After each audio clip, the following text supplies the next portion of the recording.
y además tengo un bonus más. Somos parientes, porque nuestras esposas son hermanas. Entonces tenemos un parentesco accidentado, digamos. No buscado, accidentado. Y la verdad que es para mí un gusto, siempre lo digo, yo sé que a él no le gusta que yo lo diga, pero yo lo digo. Para mí él ha sido y es una inspiración en mi ministerio. Siempre que he tenido alguna situación, he escuchado sus consejos, sus orientaciones, para mí ha sido y es una bendición. Por eso es que me animé a invitarlo, ya lo llevé a Tucumán, cuando estuve por allá, y me animé acá y aceptó también venir acá y acompañarnos. Él va a estar predicando esta noche, mañana por la noche, el sábado en el horario de escuela sabática, y luego él estará predicando en la iglesia del centro para cerrar nuestra semana. Hermanos, disfrutemos. Sigamos con atención la explicación de la palabra y que el Señor lo utilice al pastor Manuel. Pastor, gracias por acompañarnos. Bueno, muy buenas noches, una alegría poder saludarlos, recordar viejos tiempos, porque he venido a esta iglesia años atrás, en muchas ocasiones, varias ocasiones. La gente cambia, como suelen decir algunos, ¿no? El público se va renovando. Pero bueno, la iglesia de Santa Fe Sur siempre la llevo en el corazón, realmente. Recién hablaba con la hermana Dalia que me asombraba verlos en los quebrachos. Alguna vez que estuve de vacaciones, tomando vacaciones como iglesia en los quebrachos, más de una vez creo, ¿no? Sí. Iban todos como grupo, como iglesia, iban las familias a tomar sus vacaciones ahí. Y la verdad que para mí era una inspiración verlos no solamente en la iglesia, en los bancos de la iglesia, sino como familia, ¿no? Allí por ahí les tiro alguna idea, porque sería lindo reverdecer los viejos tiempos, ¿no? Porque nos anima mucho. Por otro lado, también conversamos con las personas a quienes visitamos que esta zona fue una de las zonas castigadas en el famoso evento de las inundaciones que ahora le tocaba a Bahía Blanca, pero bueno, en aquella ocasión les tocó a ustedes y ustedes fueron motivo de un gran milagro porque estaba seguramente el hermano Daria, habrá estado ahí y otros ancianos más en la entrada del templo y veían cómo subía el agua y cómo también oración de por medio el agua llegó hasta el bordecito de hasta el borde, ¿no es cierto?, de la plataforma ahí de entrada. No sé cómo se llamaría. Sí, está igual que hoy. Claro. Hasta ahí llegó el agua y se detuvo. Parece que el Señor dijo hasta acá. Hasta acá los pruebo. Porque ustedes después fueron a un lugar en donde se preparó alimentos, ropa, se atendió a personas que necesitaban. Los hermanos de esta iglesia fueron a atender diversas familias que estaban sobre los techos, a llevarles alimentos con lanchas. Realmente fue para mí una experiencia maravillosa el poder conocerlos a ustedes y disfrutar del ministerio de la iglesia de Santa Fe Sur. Así que bueno, ese es el recuerdo que yo tengo y me alegró mucho que el pastor me dé la oportunidad de estar con ustedes y formar parte de esta familia también por un ratito, ¿no? Aunque parezca un visitante, yo me siento parte de la familia. Amén. Bueno, hoy charlamos con los hermanos de Santa Fe Centro que la mayordomía por ahí no tiene buena prensa, ¿no? Cuando uno dice, bueno, vino la semana de mayordomía, se viene a que van a pedir plata, ¿no? Siempre se asocia con eso, sí, es así. Me recordaba que me tocó atender el departamento de mayordomía por primera vez y sin ningún tipo de experiencia. De paso, le digo a los que son elegidos por la Junta y dicen, ¿y yo ahora qué hago? No sé qué tengo que hacer, ¿no? ¿De quién le pregunto lo que tengo que hacer? También pasa en los niveles donde nos toca trabajar como de tiempo completo, en las oficinas de la iglesia. Fui nombrado tesorero, secretario y tesorero en aquel momento de la Asociación del Norte y era necesario reavivar el tema de las finanzas Así que la Junta también me nombró director de mayordomía. Quiero decirles que jamás había tenido la experiencia de ser tesorero o secretario tesorero en una asociación. Yo trabajaba en los sanatorios de la iglesia, pero no en esta área, en el área pastoral. Y menos se me ocurrió que iba a ser director de mayordomía, o sea que yo tenía que ir a hablar de mayordomía a los hermanos de aquel territorio, cuando yo mismo necesitaba aprender de mayordomía. Sin embargo, bueno, el Señor, así como elige, también le da virtudes a las personas como para poder dones, ¿no?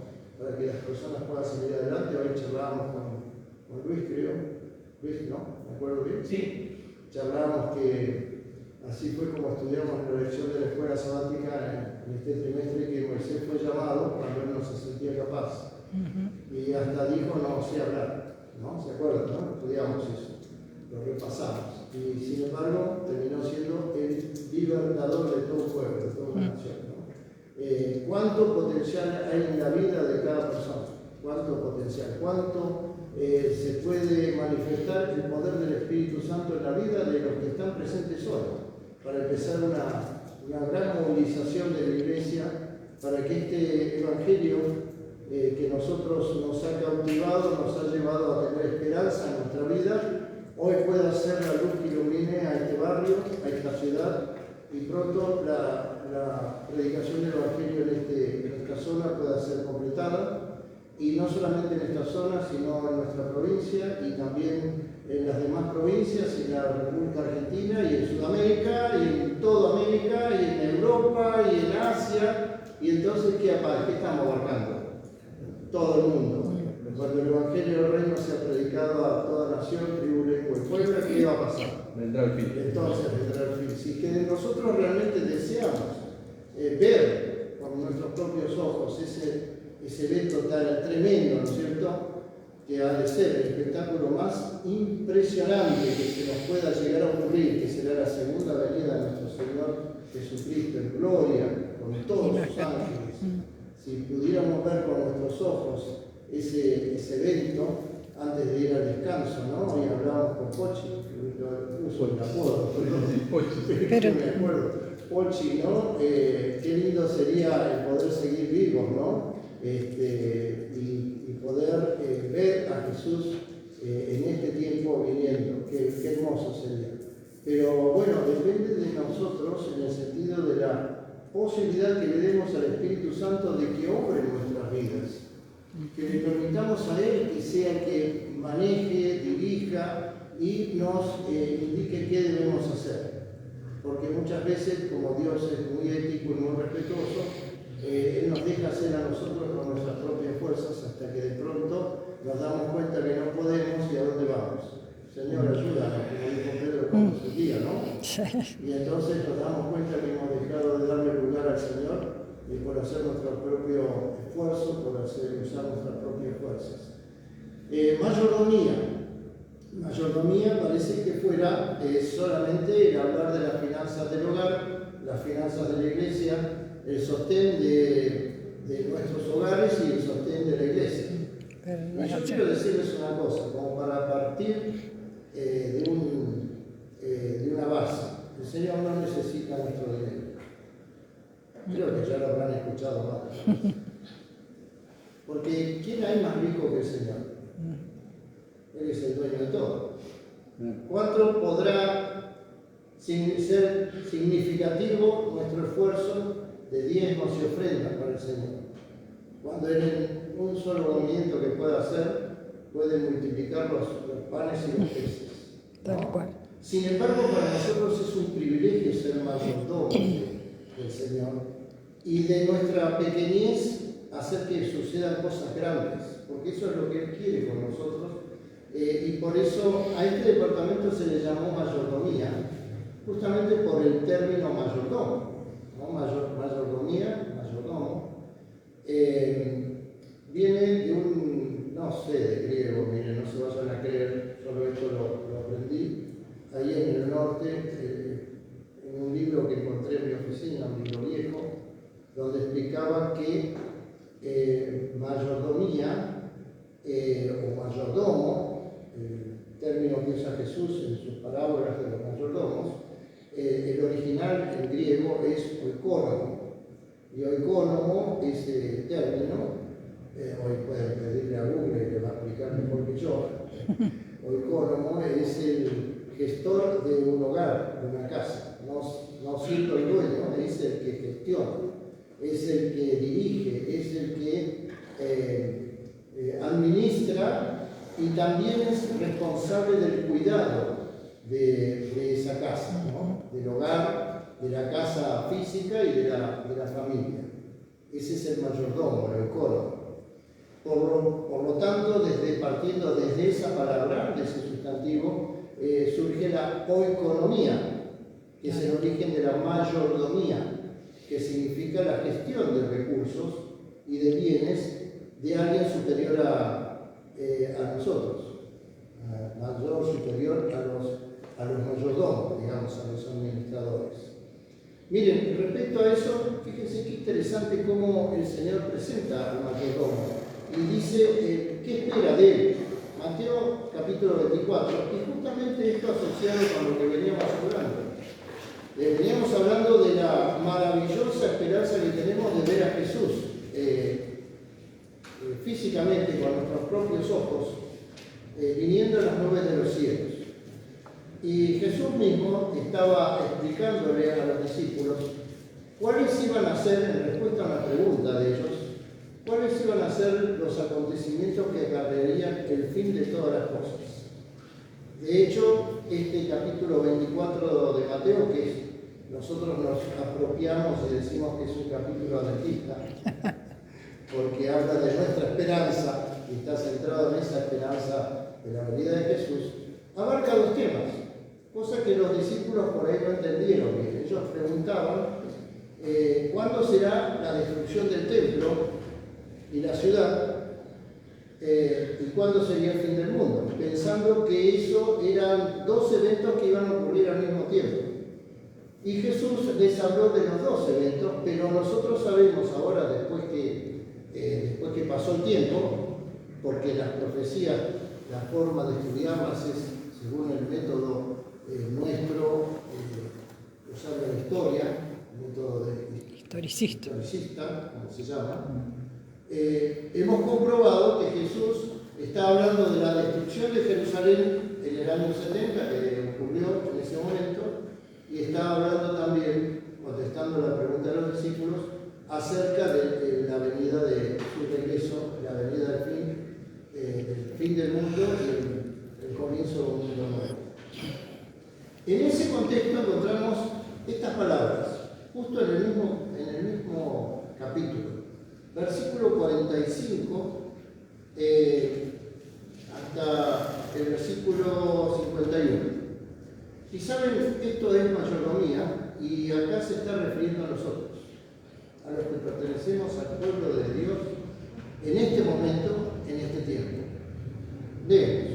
Dice, ¿quién pues es el siervo fiel y prudente a quien su Señor puso sobre su familia para que le dé alimento a su tiempo?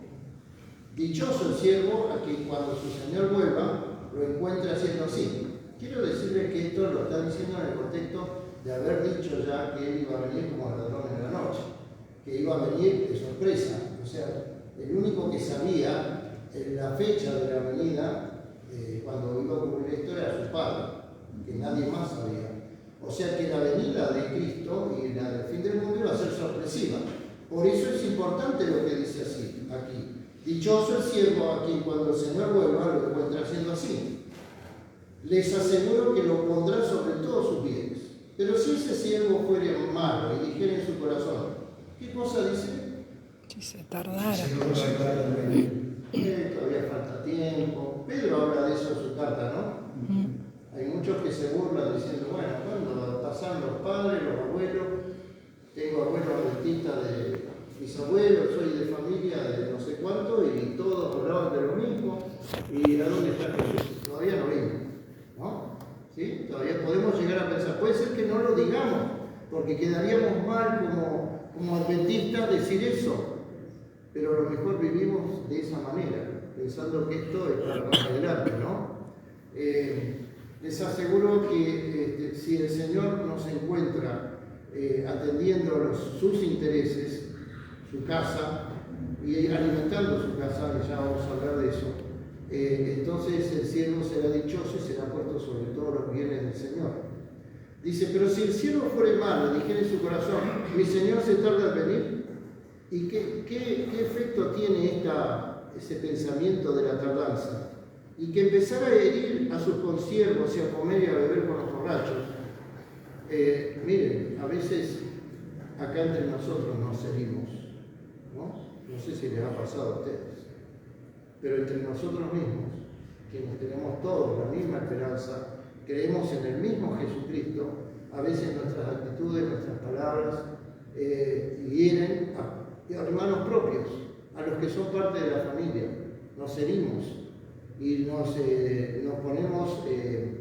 ponemos incómodas a las personas. Y hay personas que han dejado la iglesia por alguna situación que ha tenido de diferencia con otro hermano, ¿no? Nosotros sabemos eso. Yo lo he visto en diferentes iglesias, en mi propia iglesia donde yo me bauticé. A veces uno visita y pregunta, ¿y el hermano? Ah, no, hace años que no viene. ¿Qué pasó? ¿Pero qué pasó? Bueno, tuvo un problema.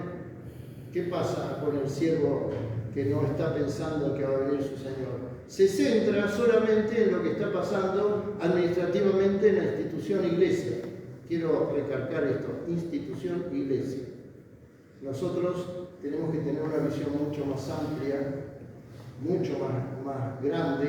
El Señor quiere que aprendamos esto, porque Él tiene planes eternos y la cosa no se termina acá en una reunión de junta.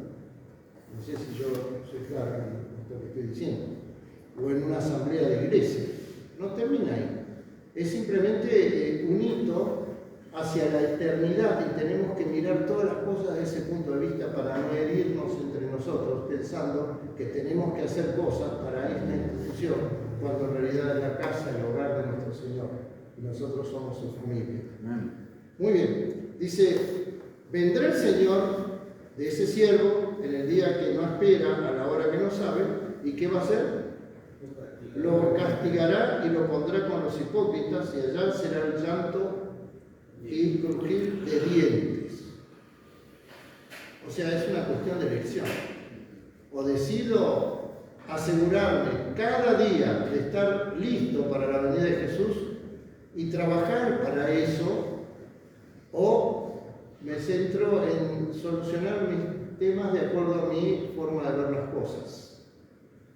Siendo que mi forma de ver las cosas es imperfecta porque soy imperfecto, pero si le entrego las cosas que yo pienso que debería hacerse en las manos del que es perfecto y hace las cosas con planes o con consecuencias eternas, la cosa va a ser absolutamente diferente a lo que yo hago. Saben que esto es mayordomía. No sé si yo me estoy haciendo claro. Y miren, a tal punto esto es mayordomía que Pablo usa la palabra, y yo quisiera que ustedes me acompañen a Primera de Corintios, el capítulo 4, y ahí habla, utilizando Pablo la palabra oikonomía, o mayordomía, que también se puede traducir como administración. Primera de Corintios, capítulo 4, encontramos allí algo que, siendo tesorero y haciendo seminarios para los tesoreros y reuniones, más de una vez utilicé este versículo pensando que este versículo se refería a la fidelidad de quienes administran, entre ellos presidentes, secretarios, tesoreros, pastores, miembros de junta de todos los niveles, de asociación, de unión, de iglesia o de grupo. No importa, liderazgo de toda la iglesia, el Señor espera que seamos fieles. Vamos a leer, a ver cuál es el sentido de este pasaje. ¿Alguien me quiere ayudar leyéndolo? Capítulo 4 de 1 Corintios, versículos 1 y 2. A ver si se anima alguien a leerlo fuerte para que todos lo escuchemos. Así pues, tengamos los hombres por servidores de Cristo y administradores del ministerio de Dios. Ahora bien, si requiere de los administradores que cada uno sea hallado fiel. Muy bien. Dice allí que las personas nos tienen que ver a nosotros como servidores de Cristo, no servidores de nosotros mismos o de planes que nosotros hagamos, o de grupos que hagamos en grupo, como podría ser una reunión administrativa. Dice que los hombres nos vean a nosotros, personalmente a cada uno de nosotros, como servidores de Cristo. ¿Y qué cosa más? Administradores, en mi versión dice administradores de los secretos de Dios. Epa, digo yo una cosa, a ver, los secretos de Dios están en el diezmo. ¿Es algo secreto el diezmo? Pregunto. ¿Las ofrendas es algo secreto? ¿Es algo que no puedo definir o es algo que es tangible? ¿Que tengo donde ponerlo? ¿Que tengo donde atesorarlo? No sé si yo me estoy haciendo claro. ¿De qué está hablando Pablo acá? ¿De la administración de qué? Cuando uno habla de administración, piensa en cosas visibles, ¿verdad? En cosas que puedo recibir, que puedo guardar, que puedo atesorar, ¿sí? Eso es el tema del dinero, así es, ¿sí? Muy bien, pero acá el Señor está diciendo a través de Pablo que seamos administradores de sus secretos, de sus misterios, dice en otra versión. Y en ese sentido dice, se requiere de cada administrador que sea como fiel. Ahora, ¿cuál es el secreto de Dios? ¿Ustedes descubrieron cuál es el secreto de Dios? ¿A qué secreto se refiere acá? Porque si no, yo no le encuentro sentido al pasaje. ¿Alguno arriesga algo? ¿Cuál es el secreto? ¿Qué les parece a ustedes? Nadie arriesga nada, no se anima. ¿Qué serían los secretos de Dios? ¿Qué es un secreto? Algo que no se conoce, ¿verdad? ¿Sí? ¿Está bien hasta ahí? Muy bien. ¿Dios tiene cosas que no se conocen? ¿Que son secretas para nosotros? Sí. ¿Sí? Una de esas es cuándo va a venir. Bueno, por ejemplo. ¿Pero y cómo voy a administrar el tema del secreto de la segunda venida? ¿A eso se referirá el Señor? Bueno, miren, vamos a cortarla porque la Biblia, ustedes saben que hay un principio, ¿no? La Biblia responde a la Biblia, o la Biblia explica la Biblia. ¿Conocían eso ustedes? Sí. Cuando no entienden algo de la Biblia, busquen en la misma Biblia la respuesta. Mi experiencia de administrador, pastor, muchos hermanos vienen y conmigo se confunden porque yo la verdad no estudié teología, estudié para la contaduría, la tesorería, ese tipo de cosas, y me hacen preguntas bíblicas, vamos a llamar así, ¿no? O teológicas, ¿sí? Pensando, bueno, este sabe, porque bueno, si es pastor debe saber, ¿sí? ¿Saben qué? Todos nosotros, incluidos los pastores, que hayan estudiado teología o no importa. No hay personas superiores entre nosotros, todos somos iguales ante el Señor. Todos necesitamos entender y comprender el plan de Dios para nuestras vidas, buscándolo como una experiencia personal. Y tenemos que ir a la Biblia, tenemos que volver a la Biblia, tenemos que dedicar tiempo para estudiar la Biblia y dar respuesta a las cosas que no entendemos. Perdón, me fui un poquito de rama, pero es importante que nosotros captemos esto. Miren, en Colosenses, el capítulo 1, Pablo aclara este tema del secreto de Dios. Era un secreto por un tiempo, pero en la época de Pablo ya había sido revelado. ¿Saben qué maravilla es, no? En la época de Pablo, según lo que Pablo nos dice, ya había sido revelado ese secreto, ese misterio, del cual él dice que debemos ser buenos administradores. Todo el capítulo 1, pero especialmente desde el versículo 15, habla acerca de Cristo como Dios, pero también como Salvador. Habla en la primera parte, del 15 al 17, del Cristo como el creador de todas las cosas. de todas las cosas. Pero luego, desde el versículo 18, habla de Cristo como el que reconcilia a la creación perdida con Dios, consigo mismo. Estoy en Colosenses capítulo 1, desde el versículo 18, dice así: eres la cabeza del cuerpo, que es la iglesia, el principio, el primogénito de los muertos, para que en todo tenga preeminencia, por cuanto agradó al Padre que en él habitase toda su plenitud, y por medio de él reconciliar consigo todas las cosas, así que como las que están en la tierra como las que están en los cielos, haciendo la paz mediante la sangre en su cruz. En otro tiempo, ustedes, debido a sus malas obras, eran extraños, enemigos en su mente. Pero ahora Cristo los ha reconciliado por su cuerpo, el cuerpo de su carne, por medio de su muerte, para presentarlos santos, sin mancha e irreprensibles ante él. Si permanecen fundados y firmes en la fe, sin moverse de la esperanza del Evangelio. Este es el Evangelio que ustedes han oído, que es predicado a toda criatura que está debajo del cielo, del cual yo, Pablo, fui hecho ministro. ¿Saben? Este era el secreto. Y si siguen leyendo, van a encontrar el versículo 26 donde nos aclara todo. ¿Por qué era un secreto? Porque ni siquiera los mismos ángeles en el cielo llegaban a saber cómo el ser humano iba a ser salvado. ¿Cómo era posible que el ser humano que había caído y se había rebelado en contra de Dios podía ser salvo? ¿Cómo podía ser esto? Un enigma, realmente. Desde el punto de vista de la lógica, el ser humano no tenía salida, pero sí desde el punto de vista de Dios, porque Él mismo vino a hacer la salida, al entregar su vida y derramar su sangre en favor de nosotros. Y el versículo 26 nos dice: este misterio había estado oculto de los siglos y generaciones, y ahora ha sido revelado a sus santos.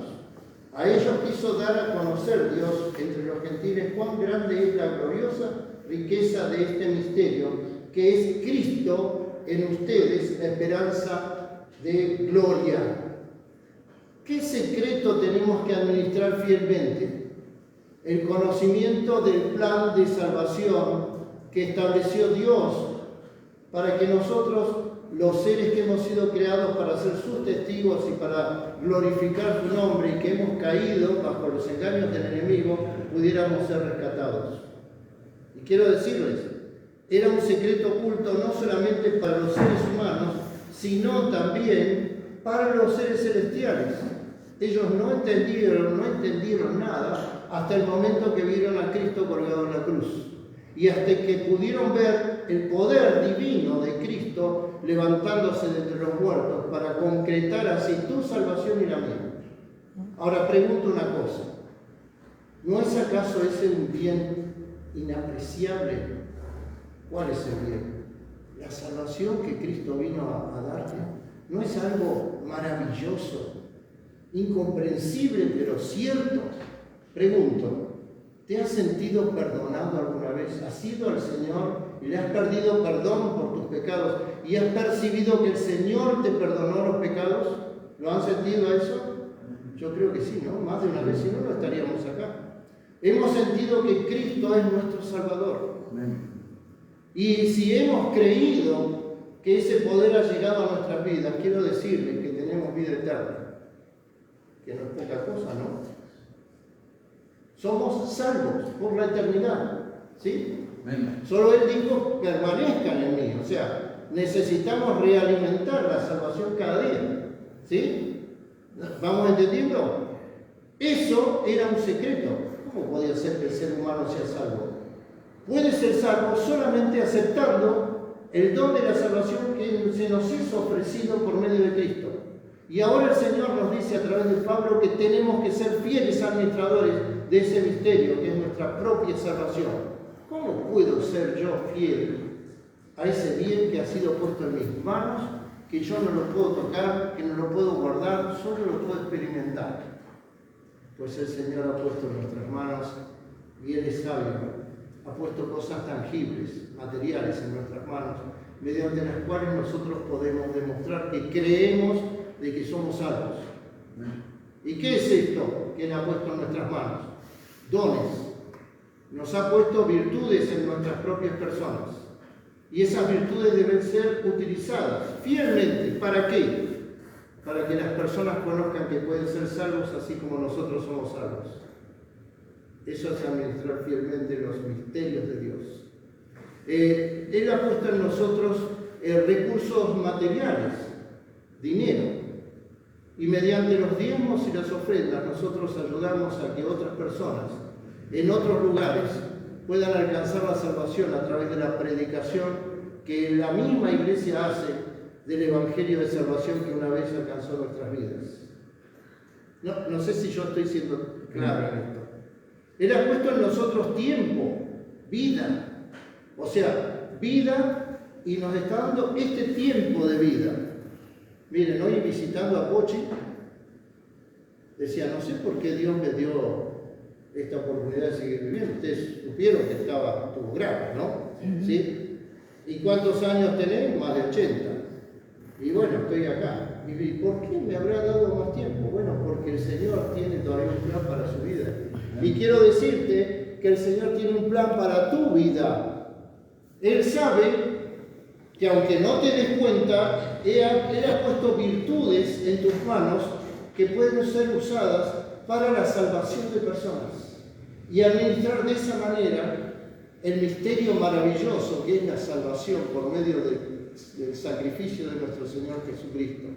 Yo no sé si estoy siendo claro en lo que estoy explicando. Miren, un pasaje más para ir terminando, que nos puede abrir la comprensión de este tema. Primera carta de Pedro, capítulo 4.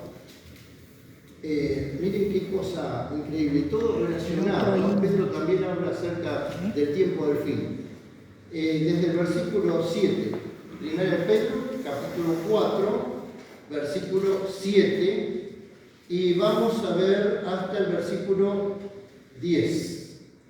¿Alguno se puede animar? Capaz alguien de este sector, ya que hoy leyó alguien de acá, ¿puede leer esos versículos? 7 al 10. Mas el fin de todas las cosas se acerca. Sed pues sobrios y velad en oración. Y ante todo tened entre vosotros ferviente amor, porque el amor cubrirá multitud de pecados. Hospedaos los unos a los otros sin murmuración, cada uno según el don que ha recibido. Ministrelo a vosotros como buenos administradores de la multiforme gracia de Dios. ¿Qué les parece lo que dice este pasaje? Quiero poner el acento en la última parte, ¿no? ¿Qué dice? Administren fielmente, ¿no? ¿Qué cosa? La multiforme manifestación de la gracia, dicen algunas versiones, algunas traducciones. De la gracia, ¿qué es la gracia? Es el regalo que Dios nos da y que no merecemos. ¿Cuál es el regalo? Que vos podés dirigirte a Cristo para pedir que te limpie de tus pecados y que te perdone. Por eso el salmista, Salmo de David, capítulo 103, dice, alabado sea el Señor, bienaventurado sea el Señor que perdona mis pecados. Alabado sea el Señor que sana mis dolencias. Alabado sea el Señor que me colma de bienes. ¿Cuántos bienes el Señor ha puesto en tus manos? Algunos de ellos los has perdido en el transcurso de la vida, utilizándolos mal. Pero la semana de mayordomía nos hace recordar que nosotros somos embajadores del reino de los cielos. Vamos a hablar más acerca de esto. No somos cualquieras. Aunque pensemos que somos el último ser humano de la tierra, nosotros somos parte del reino de los cielos. Somos hijos del rey. Hijos del rey. Por lo tanto, somos linaje real.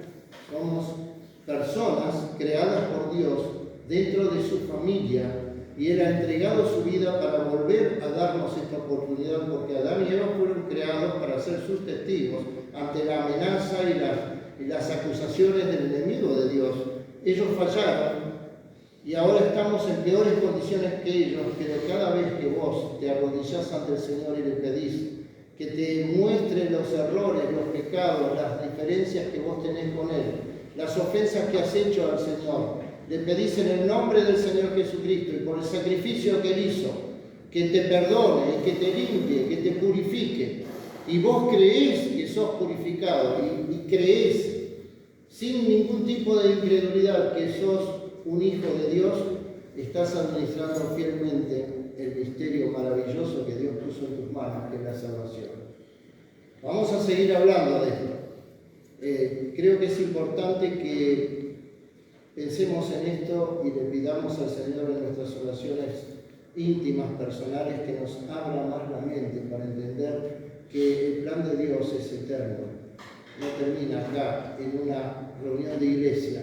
Si solamente es hoy esto que estamos hablando, estamos deteniendo el plan que Dios tiene para nuestras vidas. La mía, que me está haciendo bien hablar de esto, y la de todos ustedes, que ojalá hayan escuchado la voz de Dios a través de lo que la palabra les está diciendo. Ojalá que el Señor bendiga ricamente a esta iglesia y nos vamos a encontrar de vuelta mañana por la noche para ahondar más acerca de este tema que es tan importante. Administradores de lo más importante que hay en todo el universo, el plan de salvación del ser humano. Muchas bendiciones, queridos hermanos. Un gozo estar con ustedes.